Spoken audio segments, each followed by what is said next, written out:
ਜੀ ਕਾ ਖਾਲਸਾ, ਸ਼੍ਰੀ ਵਾਹਿਗੁਰੂ ਜੀ ਕੀ ਫਤਿਹ। ਗੁਰਸਾਗਰ ਸਾਹਿਬ ਸੰਗਤਾਂ ਵਿੱਚ ਨਾਮ ਦੀ ਵਰਖਾ ਕਰਕੇ ਸੰਤ ਜੀ ਨੇ ਹੌਲੀ-ਹੌਲੀ ਇਲਾਕੇ ਵਿੱਚ ਦੌਰਾ ਕਰਦਿਆਂ ਕਈ ਨਗਰਾਂ ਨੂੰ ਨਿਹਾਲ ਕੀਤਾ। ਹਰ ਪਿੰਡ ਤੋਂ ਅਧਿਕਾਰੀ ਪ੍ਰੇਮੀਆਂ ਨੂੰ ਦਮਦਮੇ ਸਾਹਿਬ ਦੀ ਸੇਵਾ ਲਈ ਭੇਜਿਆ ਅਤੇ ਅੰਨ, ਬਸਤਰ, ਗੁੜ, ਮਾਇਆ ਆਦਿ ਦੀ ਸੇਵਾ ਗੁਰੂ ਕਾਸ਼ੀ ਲਈ ਕਰਾਈ। ਸਭ ਤੋਂ ਪਹਿਲਾਂ ਪਿੰਡ ਹਰੀਗੜ੍ਹ ਗਏ ਅਤੇ ਸੰਗਤਾਂ ਨੂੰ ਨਾਮ ਬਾਣੀ ਦੀ ਵਰਖਾ ਦੁਆਰਾ ਨਿਹਾਲ ਕੀਤਾ। ਗੁਰੂ ਨਾਨਕ, ਗੁਰੂ ਗੋਬਿੰਦ ਸਿੰਘ ਜੀ ਮਹਾਰਾਜ ਦੀਆਂ ਬਹੁਤ ਸਾਰੀਆਂ ਸੰਗਤਾਂ ਇਕੱਠੀਆਂ ਹੋ ਗਈਆਂ ਅਤੇ ਕਈ ਪੰਚਾਇਤਾਂ ਨੇ ਸੰਤ ਜੀ ਮਹਾਰਾਜ ਅੱਗੇ ਪਿੰਡ ਵਿੱਚ ਚਰਨ ਪਾਉਣ ਲਈ ਬੇਨਤੀ ਕੀਤੀ। ਨਗਰ ਬਾਜੂਏ ਦੀ ਬੇਨਤੀ ਮਨਜ਼ੂਰ ਹੋਈ। ਪ੍ਰੇਮੀਆਂ ਨੇ ਬੜੇ ਉਤਸ਼ਾਹ ਨਾਲ ਸੰਤ ਜੀ ਮਹਾਰਾਜ ਵਾਸਤੇ ਰੱਥ ਤਿਆਰ ਕਰਕੇ ਲਿਆਂਦਾ। ਇਸ 'ਤੇ ਸਵਾਰ ਹੋ ਪਿੰਡ ਜਲੂਰ ਵਿੱਚੋਂ ਲੰਘ ਕੇ ਸੰਤ ਜੀ ਬਾਜੂਆਂ ਵੱਲ ਟੁਰ ਗਏ।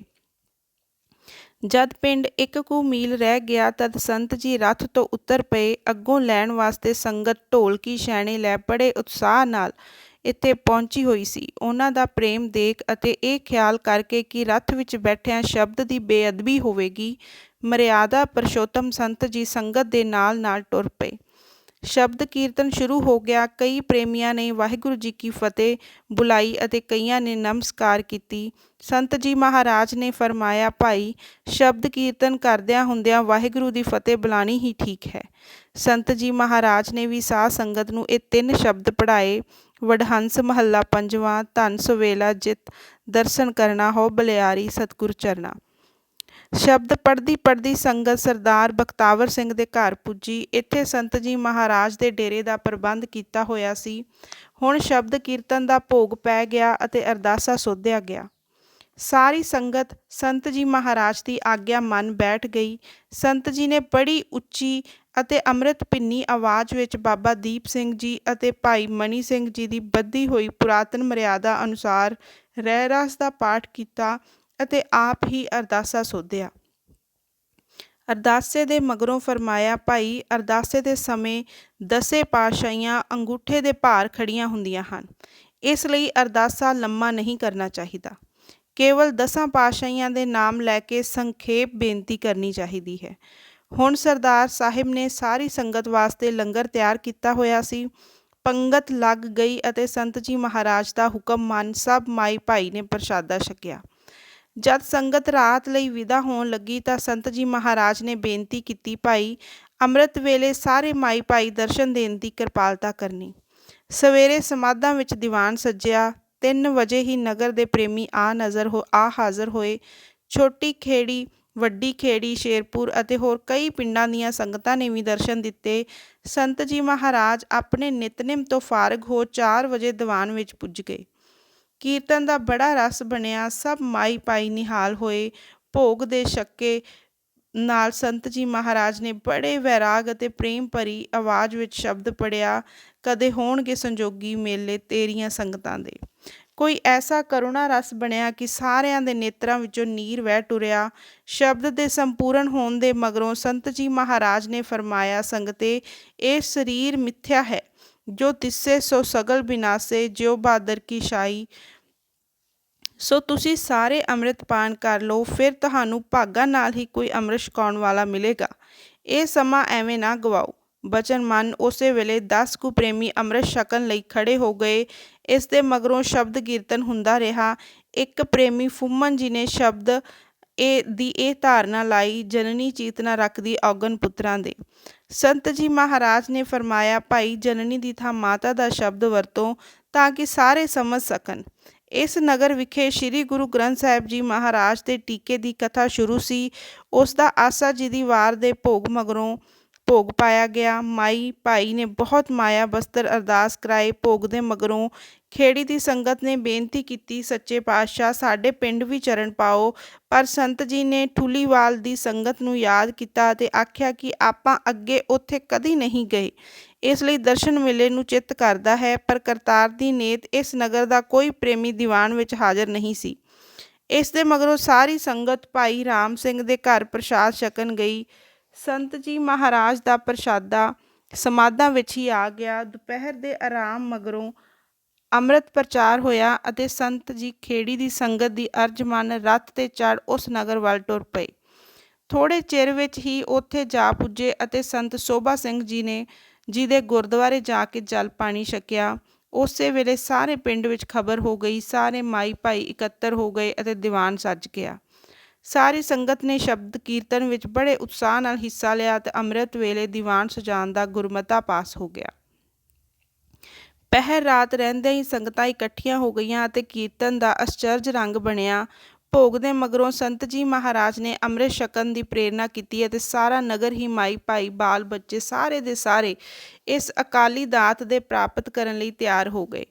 ਇੱਕ ਤੇਲੀਆ ਅਤੇ ਭਰਾਈਆਂ ਦੇ ਘਰ ਅੰਮ੍ਰਿਤ ਦੀ ਦਾਤ ਤੋਂ ਵਾਂਝੇ ਰਹਿ ਗਏ।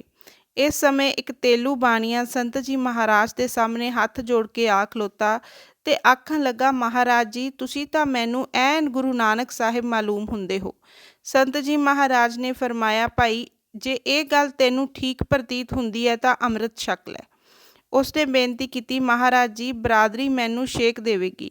ਤਾਂ ਸੰਤ ਜੀ ਮਹਾਰਾਜ ਨੇ ਆਖਿਆ, ਅੱਛਾ ਭਾਈ, ਕੇਸ ਦਾੜਾ ਹੀ ਰੱਖ ਲੈ ਅਤੇ ਨਿਤਨੇਮ ਜਪ ਸਾਹਿਬ ਦੀ ਪਹਿਲੀ ਪੌੜੀ ਦਾ 500 ਪਾਠ ਕਰਿਆ ਕਰ, ਤੇਰਾ ਭਲਾ ਹੋਵੇਗਾ।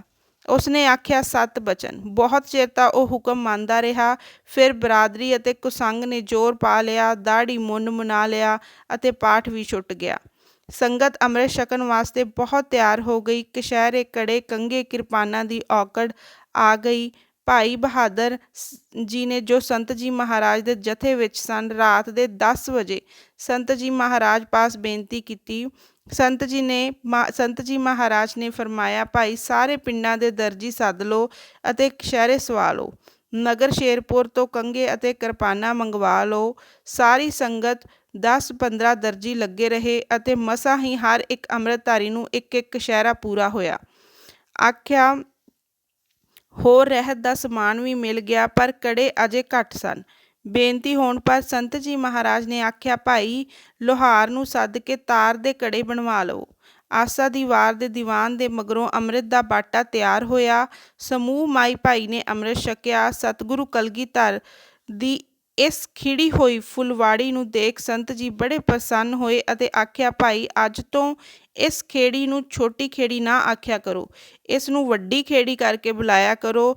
ਦੀਵਾਨ ਦੀ ਸਮਾਪਤੀ ਦੇ ਮਗਰੋਂ ਸੰਤ ਜੀ ਨੇ ਫਿਰ ਠੁੱਲੀਵਾਲ ਦੀਆਂ ਸੰਗਤਾਂ ਨੂੰ ਯਾਦ ਕੀਤਾ, ਪਰ ਕੋਈ ਪ੍ਰੇਮੀ ਹਾਜ਼ਰ ਨਹੀਂ ਸੀ।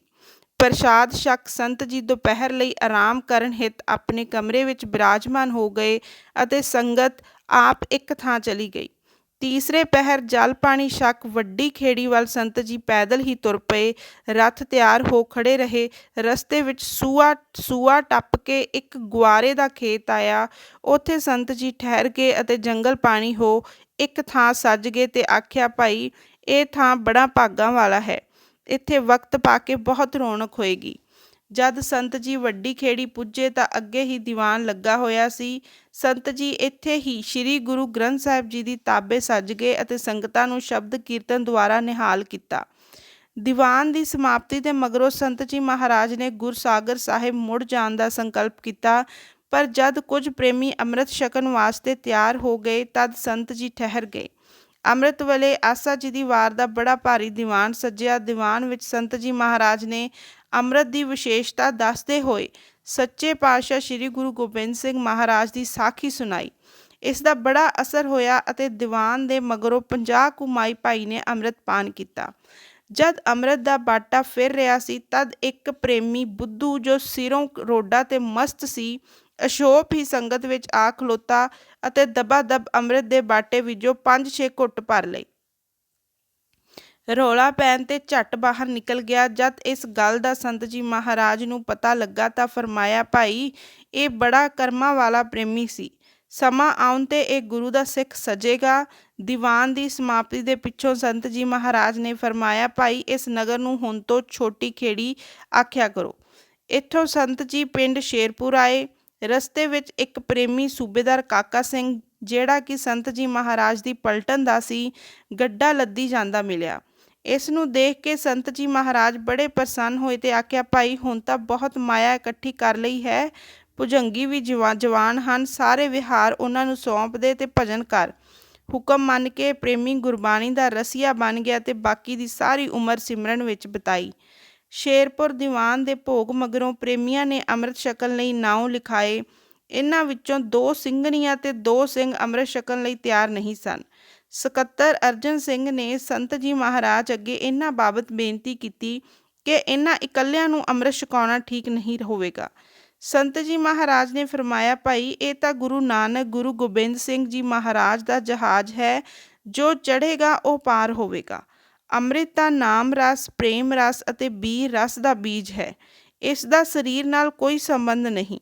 ਜਿਹੜਾ ਛਕਣਾ ਚਾਹੁੰਦਾ ਹੈ ਉਸ ਨੂੰ ਆਉਣ ਦਿਓ, ਜਿਹੜਾ ਨਹੀਂ ਛਕਦਾ ਨਾ ਸਹੀ। ਸਕੱਤਰ ਨੇ ਕਿਹਾ, ਮਹਾਰਾਜ ਇਹ ਗੁਰੂ ਮਰਿਆਦਾ ਨਹੀਂ। 2-3 ਵਾਰੀ ਇਸਨੇ ਸੰਤਾਂ ਦਾ ਬਚਨ ਉਲਟਾਇਆ ਤਾਂ ਸੰਤ ਜੀ ਨੇ ਕਿਹਾ, ਪ੍ਰੇਮੀਆਂ, ਜੇ ਤੂੰ ਸਤਿਗੁਰੂ ਦੀ ਦਰਗਾਹ ਵਿੱਚ ਇਸ ਪਾਪ ਦਾ ਭਾਗੀ ਬਣਨ ਲਈ ਤਿਆਰ ਹੈ ਤਾਂ ਬੇਸ਼ੱਕ ਆਪਣੀ ਮਰਜ਼ੀ ਕਰ ਲੈ। ਪ੍ਰੇਮੀ ਥਰ-ਥਰ ਕੰਬ ਗਿਆ ਅਤੇ ਸਭ ਮਾਈ ਭਾਈ ਨੇ ਅੰਮ੍ਰਿਤ ਛਕਿਆ। ਸਾਧ ਸੰਗਤ ਜੀ ਦੀ ਬੇਨਤੀ ਕਰਨ 'ਤੇ ਸੰਤ ਜੀ ਮਹਾਰਾਜ ਨੇ ਪ੍ਰੇਮੀਆਂ ਨੂੰ ਇਸ ਜਗ੍ਹਾ ਗੁਰਦੁਆਰਾ ਪਾਉਣ ਦੀ ਆਗਿਆ ਕੀਤੀ। ਬਹੁਤ ਸਾਰੀ ਮਾਇਆ ਇਕੱਠੀ ਹੋ ਗਈ ਤੇ ਹੁਣ ਉੱਥੇ ਆਲੀਸ਼ਾਨ ਗੁਰਦੁਆਰਾ ਹੈ। ਹੁਣ ਕਾਲੇ ਬੂਲੇ ਦੀ ਸੰਗਤ ਨੇ ਪਿੰਡ ਲੈ ਜਾਣ ਲਈ ਬੇਨਤੀ ਕੀਤੀ। ਸੰਤ ਜੀ ਮਹਾਰਾਜ ਨੇ ਆਖਿਆ, ਭਾਈ ਇਹ ਤਾਂ ਗੁਰੂ ਕਾ ਸਰਾਪਿਆ ਹੋਇਆ ਨਗਰ ਹੈ, ਅਸੀਂ ਨਹੀਂ ਜਾ ਸਕਦੇ। ਪ੍ਰੇਮੀਆਂ ਨੇ ਬੜੀ ਅਧੀਨਗੀ ਨਾਲ ਬੇਨਤੀ ਕੀਤੀ ਕਿ ਤੁਸੀਂ ਵੀ ਗੁਰੂ ਰੂਪ ਹੋ, ਬਖਸ਼ੋ। ਸੰਤ ਜੀ ਮਹਾਰਾਜ ਨੇ ਆਖਿਆ, ਚੰਗਾ ਭਾਈ, ਗੁਰੂ ਨਾਨਕ ਸਾਹਿਬ ਬਖਸ਼ਣਗੇ। ਫਿਰ ਉਹਨਾਂ ਦੀ ਬੇਨਤੀ ਮੰਨ ਕੇ ਕਾਲੇ ਬੂਲੇ ਵੱਲ ਟੁਰ ਪਏ। ਰਸਤੇ ਵਿੱਚ ਰੱਥ ਦਾ ਸਾਹਮਣਾ ਪਰਦਾ ਹਵਾ ਨਾਲ ਛਤਰੀ ਉੱਤੇ ਜਾ ਪਿਆ। ਬਲਦਾਂ ਵੱਲ ਦੇਖ ਕੇ ਸੰਤ ਜੀ ਮਹਾਰਾਜ ਨੇ ਫਰਮਾਇਆ, ਭਾਈ ਇਹ ਪ੍ਰੇਮੀ ਸੰਗਤਾਂ ਤੋਂ ਵਿਛੜੇ ਹੋਏ ਹਨ। ਸਾਧ ਸੰਗਤ ਦੀ ਚਰਨ ਧੂੜ ਦਾ ਸਦਕਾ ਇਹਨਾਂ ਦਾ ਛੁਟਕਾਰਾ ਹੋ ਜਾਵੇਗਾ। ਪਿੰਡ ਪੁੱਜਦਿਆਂ ਹੀ ਛੱਪੜ ਦੇ ਕਿਨਾਰੇ ਉਦਾਸੀ ਸਾਧੂਆਂ ਦਾ ਡੇਰਾ ਸੀ। ਉੱਥੇ ਦੀਵਾਨ ਸੱਜ ਗਿਆ। ਖੂਬ ਰਸ ਭਰਿਆ ਸ਼ਬਦ ਕੀਰਤਨ ਹੋਇਆ। ਭੋਗ ਦੇ ਮਗਰੋਂ ਇੱਕ ਸਾਧੂ ਨੇ ਹਰਿਦੁਆਰ ਜਾਣ ਦੀ ਬੇਨਤੀ ਕੀਤੀ।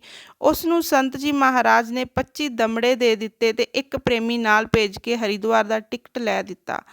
ਕਾਲੇ ਬੂਲੇ ਤੋਂ ਸੰਤ ਜੀ ਮਹਾਰਾਜ ਛੋਟੀ ਘਨੌਰੀ, ਸਲੇਮਪੁਰ ਤੇ ਗੁਰਸਾਗਰ ਸਾਹਿਬ ਹੁੰਦਿਆਂ ਮੂਲੋਵਾਲ ਪੁੱਜੇ।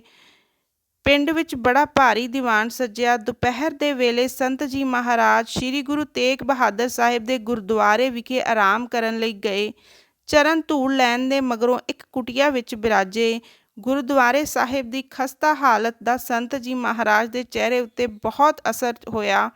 ਸ਼ਾਮ ਦੇ ਦੀਵਾਨ ਵਿੱਚ ਪਿੰਡ ਦੇ ਪ੍ਰੇਮੀਆਂ ਦੀ ਇੱਕ ਕਮੇਟੀ ਬਣਾ ਦਿੱਤੀ। ਸੰਤ ਜੀ ਦੇ ਬਚਨ ਨਾਲ ਬਹੁਤ ਸਾਰੀ ਮਾਇਆ ਇਕੱਠੀ ਹੋ ਗਈ, ਜਿਹੜੀ ਇਸ ਕਮੇਟੀ ਦੇ ਹਵਾਲੇ ਕੀਤੀ ਗਈ। ਸੰਤ ਜੀ ਮਹਾਰਾਜ ਦੀ ਇਸ ਪ੍ਰੇਰਨਾ ਦੇ ਸਦਕੇ ਹੁਣ ਗੁਰਦੁਆਰੇ ਸਾਹਿਬ ਦਾ ਪ੍ਰਬੰਧ ਚੜ੍ਹਦੀ ਕਲਾ ਵਿੱਚ ਹੈ।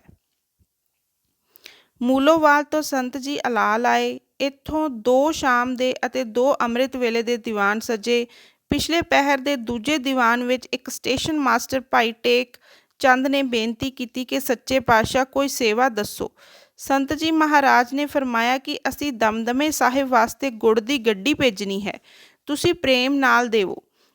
ਉਸ ਪ੍ਰੇਮੀ ਨੇ ਤਨ ਮਨ ਧਨ ਨਾਲ ਸੇਵਾ ਕੀਤੀ। ਅਲਾਲ ਨਗਰ ਵਿੱਚ ਕੋਈ 55 ਕੁ ਪ੍ਰੇਮੀਆਂ ਨੇ ਅੰਮ੍ਰਿਤ ਛਕਿਆ।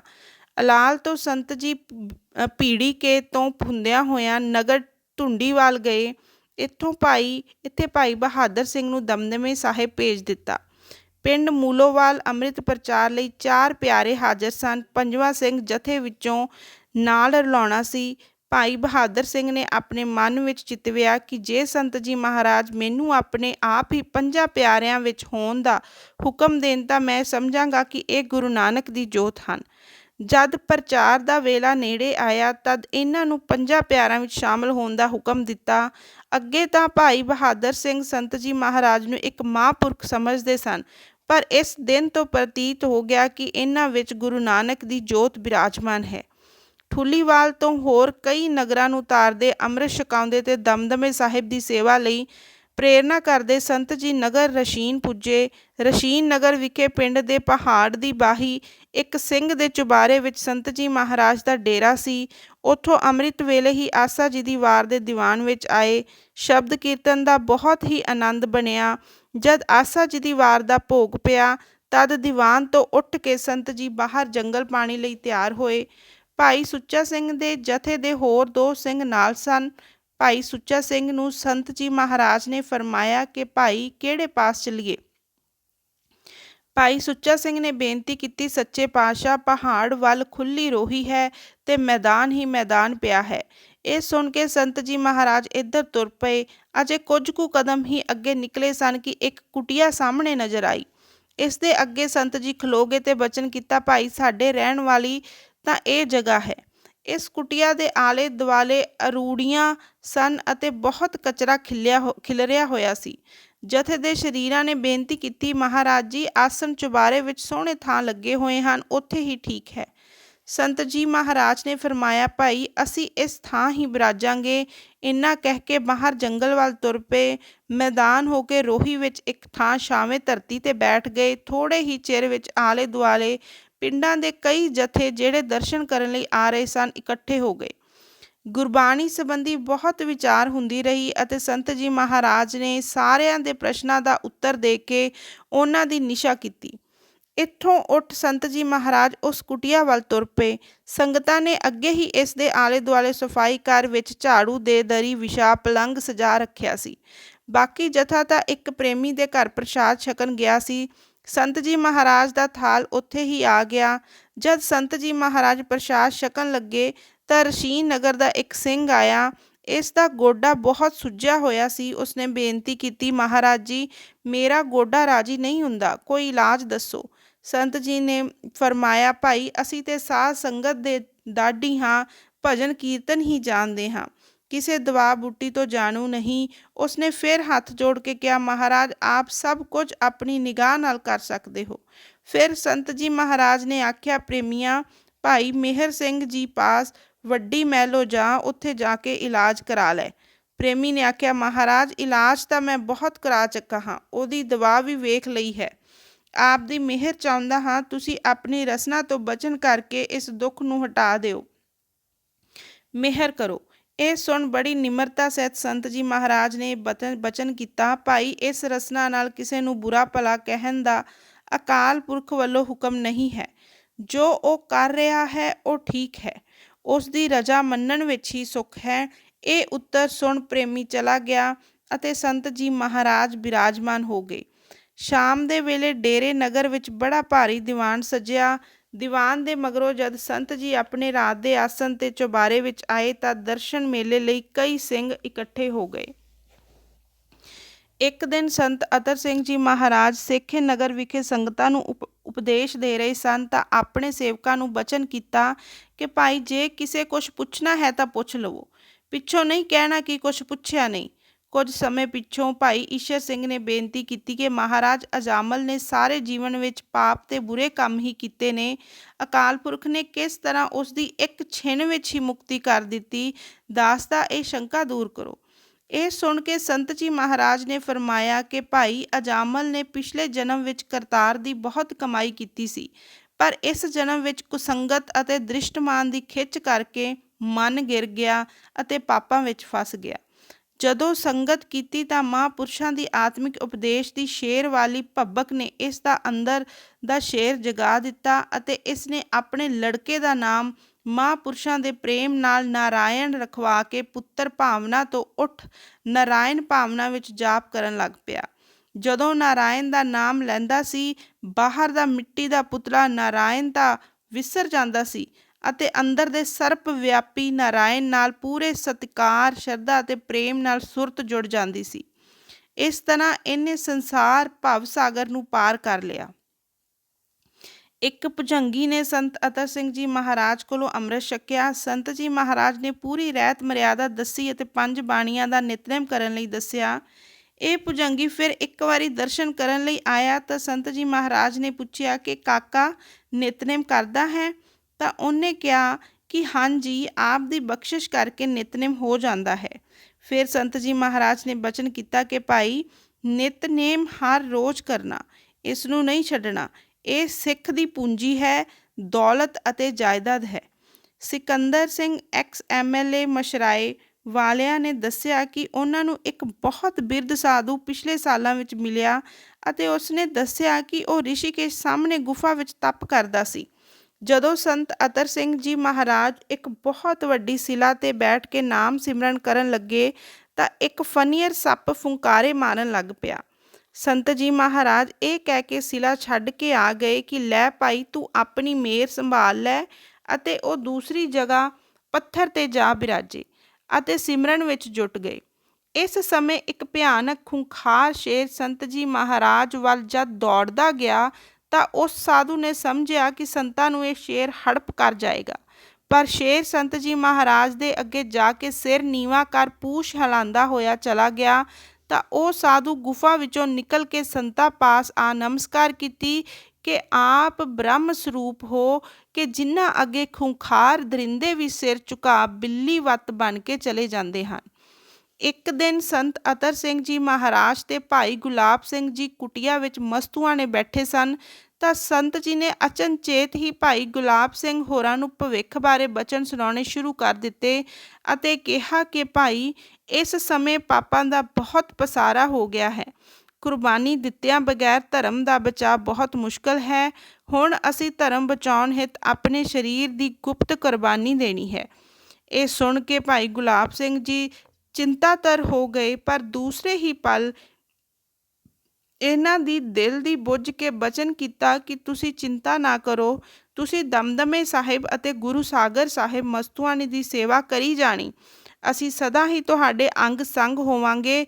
ਸਾਨੂੰ ਦਰਗਾਹੋਂ ਹੀ ਹੁਕਮ ਆ ਗਿਆ ਹੈ ਕਿ ਧਰਮ ਬਚਾਉਣ ਖਾਤਰ ਗੁਪਤ ਸ਼ਹੀਦੀ ਦੇਣੀ ਹੈ। ਜਦੋਂ ਤੱਕ ਸਾਡੀ ਦੇਹੀ ਕਾਇਮ ਹੈ, ਇਹ ਬਚਨ ਗੁਪਤ ਰੱਖਣਾ। ਧੰਨਵਾਦ।